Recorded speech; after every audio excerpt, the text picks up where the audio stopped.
চলো না ভাইয়া কিছু খাই আসি, 2 দিন ধরে তো কিছুই খাই না, শুধু পানি খেয়ে রইছি। আচ্ছা ঠিক আছে বোন, চল দেখি কোনো খাওয়ান পাওয়া যায় কিনা। ওই যে দেখো 2টা বোতল, চলো ওগুলা নিয়ে আনি। আচ্ছা নে বোন।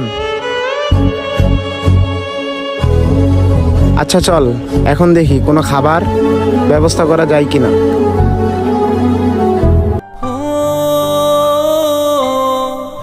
ভাইয়া ভাইয়া ওই যে একটা লোক দেখা যায়।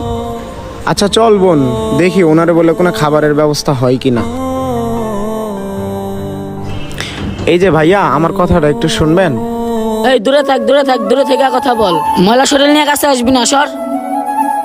স্যার দেখেন, আপনি রাগ করেন না, আমরা 2 ভাই বোন গত 2 দিন ধরে কিছুই খাই নাই, শুধু পানি খেয়ে রইছি।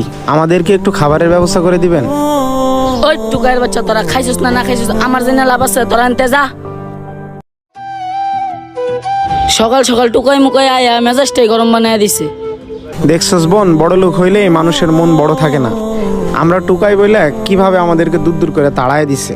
চল বোন, আমরা অন্য জায়গা থেকে খাবারের ব্যবস্থা করি।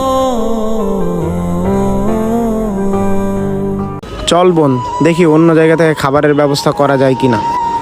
ওই যে দেখা যায় একটা ভাইয়া বসে রয়েছে, ওনাকে বলি দেখি কোনো খাবারের ব্যবস্থা হয় কিনা। ভাইয়া একটা কথা বলবো? জি ভাইয়া, কি বলবেন বলেন, কোনো সমস্যা নেই। ভাইয়া আমার